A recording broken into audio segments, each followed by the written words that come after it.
आपदा पहुंच जाती है। मेरे भगवान आंख बंद कर लेते हैं। इस पर संतों ने बड़ा सुंदर सुंदर भाव दिया है। आइए दो चार भाव हम भी श्रवण करते हैं, फिर आगे बढ़ते हैं। मेरे भगवान इसलिए नेत्र को बंद कर लेते हैं,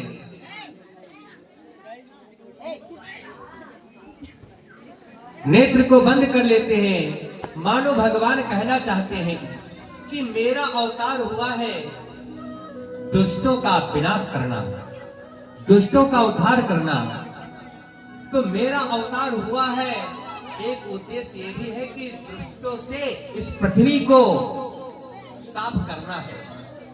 और लगता है कि श्री गणेश पूतना मौसी से ही करना पड़ेगा। तो जो इतने बड़े कार्य का शुभारंभ होने जा रहा है, तो जरा अपने इष्ट आराध्य का जरा ध्यान कर लो, भगवान भोलेनाथ का ध्यान कर लो, फिर श्री गणेश करता हूँ। क्योंकि राम अवतार में मेरे प्रभु आते हैं तो ताड़का चाची से करना पड़ा था श्री गणेश, और यहाँ पर कृष्ण अवतार में आते हैं तो पूतना मौसी से ही चालू करना पड़ रहा है, इसलिए ध्यान करने लग जाते हैं। दूसरा भाव है कि मेरे भगवान को लगा कि मैं इस वृंदावन में आया हूँ दूध दही और मक्खन मिश्री का आनंद लेने के लिए, और यहाँ अभी मक्खन खा ना पाओ, चख ना पाओ, मिश्री पाओ नहीं, और मौसी जी आ गए जहर पिलाने के लिए। तो क्या करें, पीना तो पड़ेगा ही।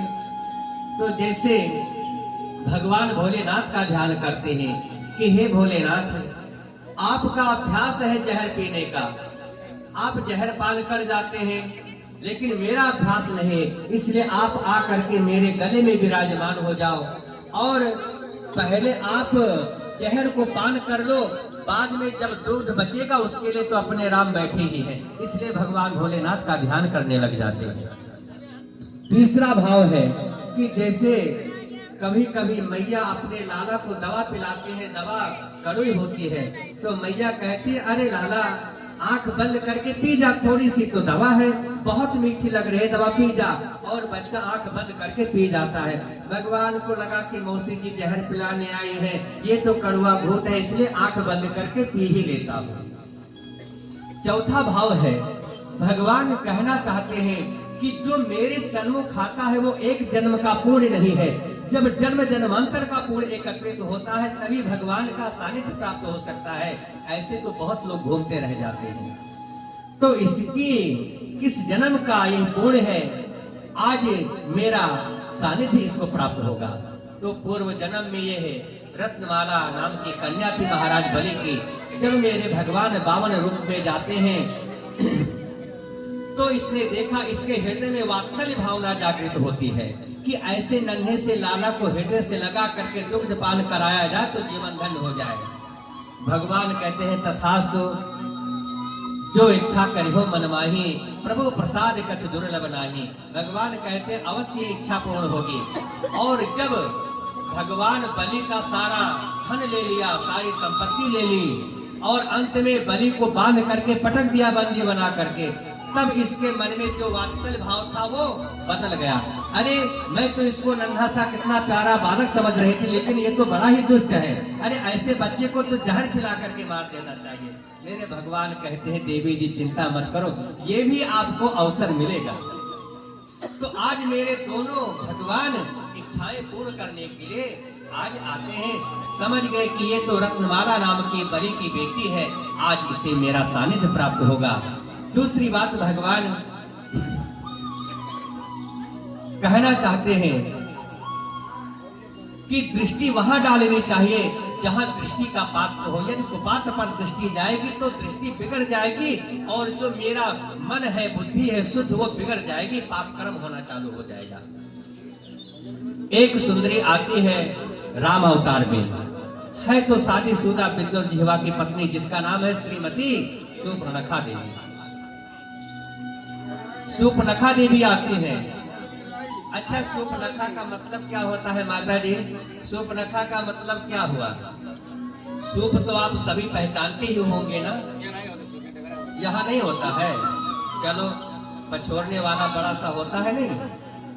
और नख का मतलब है नाखून, तो जिसका सूप के तरह से बड़े बड़े नाखून होते हैं ना, उसको अरे सूर्पनखा तो नहीं कहा जा सकता है, लेकिन सूर्पनखा की भतीजी तो जरूर कहा जा सकता है। बोलो राधे राधे।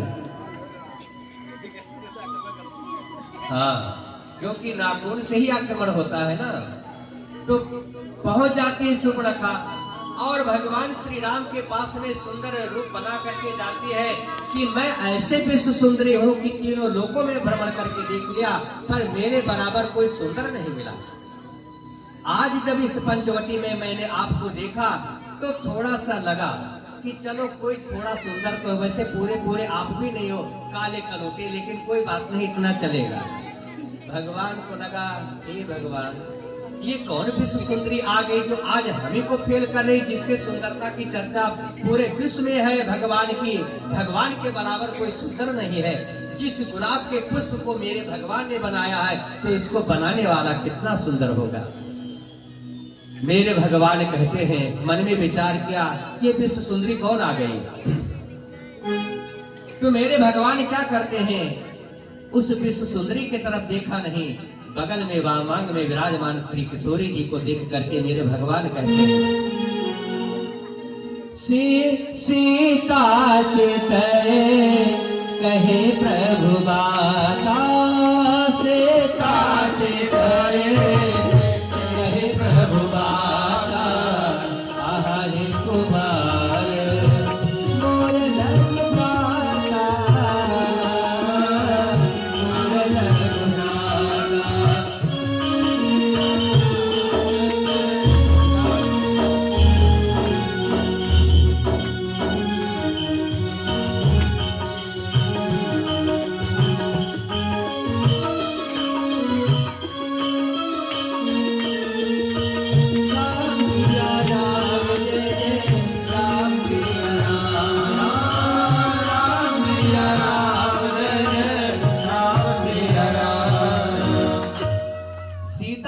कहे प्रभु बाता, आहाय कुम्हार लोग मोर लघु भ्राता। वामांग में विराजमान जानकी जी को देख कर भगवान श्री राम कहते हैं कि जिस तरह से तू कुंवारी, इसी तरह से मेरा छोटा भैया कुंवारी है। किसी ने कहा कि आप बात कर रहे हो श्रीमती सूर्पनखा देवी से और देख रहे हो जानकी जी को। भगवान कौन है, रामचंद्रान परानारा चक्षुषान न पश्यति। मेरे भगवान कहते हैं कि यदि दृष्टि का कोई सुपात्र न मिले तो आंख बंद कर लो, लेकिन कुपात्र पर दृष्टि नहीं डालनी चाहिए। तो वामांग में विराजमान जानकी जी है, दृष्टि की पात्र न कि सूर्पनखा देवी है। मेरे भगवान नहीं देखे। आज कृष्ण कन्हैया को लगा कि दाएं बाएं कोई नहीं है, आज मैं देखूं तो किसको देखूं। यदि कोई देखने का सुपात्र न मिले तो भले अपनी आंखें बंद कर लो, लेकिन कुपात्र पर दृष्टि नहीं डालनी चाहिए। इसलिए मेरे भगवान अपने दृष्टि को बंद कर लेते हैं, आंख को बंद कर लेते हैं। आज तो बड़े सुंदर सुंदर और भी भाव हैं, लेकिन हम आप आगे बढ़ते हैं। पूतना को लगा कि जैसे कोई साधारण बालक हो, साधारण बालक हो। बोले वृंदावन बिहारी लाल की जय। भगवान मुंह तो इतना बड़ा फैलावा तो लेकिन आवाज निकले जय हो। जरा प्रेम से बोले राधा रानी की जय हो।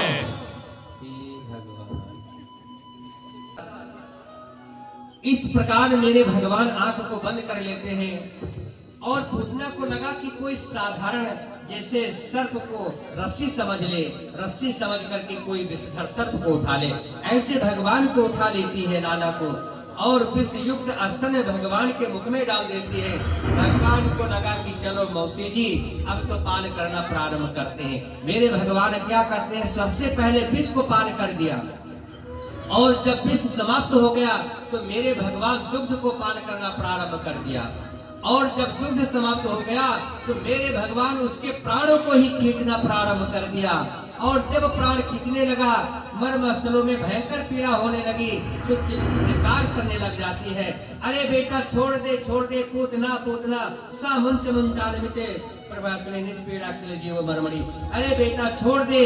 भगवान धीरे से बोल पड़ते हैं 6 दिन के कन्हैया, कहते हैं कि मौसी जी अपने राम किसी को पकड़ते नहीं है और जिसको पकड़ लेते हैं उसका बिना उद्धार किए छोड़ने वालों में से नहीं है। अब मौसी जी आपका उद्धार करके ही छोड़ेंगे। और ये तो हम लोगों की स्थिति है। भगवान कहते हैं कि ये तो मनुष्यों की बात है कि जब कोई संकट आता है तब क्या कहेंगे, मेरा तो गिरधर गोपाल दूसरा न कोई। और जहां संकट तल गया फिर हे भगवान दुनिया में अनेक हो जाते हैं, तब तो एक से एक मिल जाते हैं इष्ट मित्र यार मित्र। लेकिन जब संकट आता है तो कोई साथ देने वाला नहीं, मेरे भगवान ही साथ देते हैं। और तब भगवान भी याद ज्यादा आया करते हैं। बोलो राधे राधे।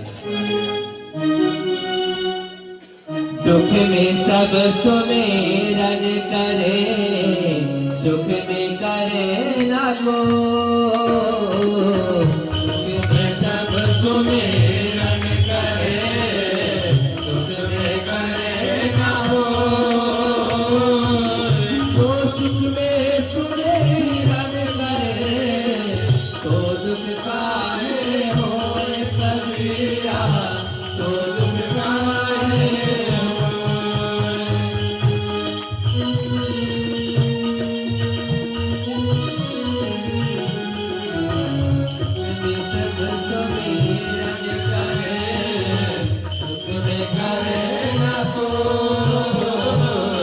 दुख में सब सुमेरन करे, सुख में करे ना हो। तो सुख में सुमेरन करे, तो दुख काहे होए कबीरा, तो दुख काहे तो सुमिरन करना चाहिए। आप लोग जानते ही हैं कि जब संकट आता है तो भगवान के शरण में जाते हैं, और जैसे संकट दूर हो जाता है तो लोग कहते हैं कि देवी देवता भगवान होते ही कहाँ है। हे भगवान, भगवान होते ही कहाँ है? लेकिन नहीं, विश्वास है वहां भगवान है। जहां पर विश्वास है मेरे भगवान वहां है। तो बंधुओं, हम आप जब आवश्यकता पड़ती है तो भगवान को एक लोटा जल चढ़ाते हैं, जब आवश्यकता होती है तो भगवान का भोग लगाते हैं, जब मेरे ऊपर संकट आता है तब भगवान का नाम लेते हैं। लेकिन मेरे भगवान ऐसे हैं कि वो दिन रात अपने भक्तों का चिंतन किया करते हैं। हरदम भक्तन ऊपर भगवान की नजरिया डोलेला। हरदम भक्तन ऊपर भगवान के नजरिया घूमेला। तो महाराज, मेरे भगवान हमेशा हमेशा के लिए पकड़ते हैं, और जीवन में जिसको एक बार पकड़ लेते हैं फिर छोड़ने वालों में से नहीं है। यह हम लोगों की स्थिति है। एक बार की बात है कि जब भगवान श्री राम लंका में युद्ध करने जा रहे थे, उस समय नल नील जो भी बंदर है वो अपने हाथ से पत्थर को जल में डालते हैं और तैरने लग जाते हैं राम जी का नाम लेकर के। और भगवान को लगा कि मैं अपने हाथ से डालूं, क्या देखता हूँ पत्थर तैरता है कि नहीं। एकांत में जाते हैं, जब पत्थर को डाला जल में वो डूब गया। हनुमान जी ने देख लिया। राम जी थोड़ा सा अपने आप में कमी महसूस करते हैं कि अरे, मेरे नाम का आश्रय लेकर के जिसने पत्थर डाला वो तो तैर रहा है, और मैं अपने हाथ से पत्थर डाल रहा हूं, वो डूब जा रहा है। हनुमान जी महाराज कहते हैं कि अरे प्रभु, नल नील कौन है? ये तो जीव है, इनके हाथ से डाला हुआ पत्थर जल में ठहर गया तो इसमें आश्चर्य की बात नहीं है। अरे प्रभु, जिसको आप अपने हाथ से छोड़ दोगे, भला वो जल में क्या तीनों लोकों में उसको रहने के लिए कोई स्थान नहीं, वो फिर कहीं ठहर नहीं सकता है।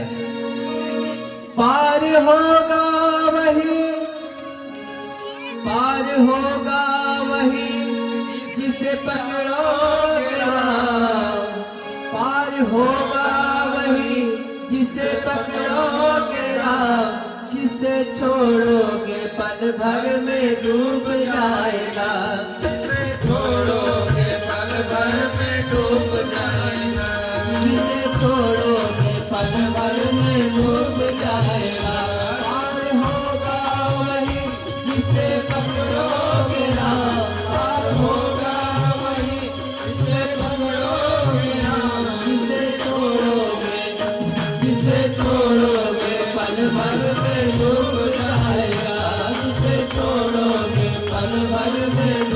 जाएगा, इसे तोड़ोगे पल भर में डूब जाएगा। बोले वृंदावन बिहारी लाल की जय हो।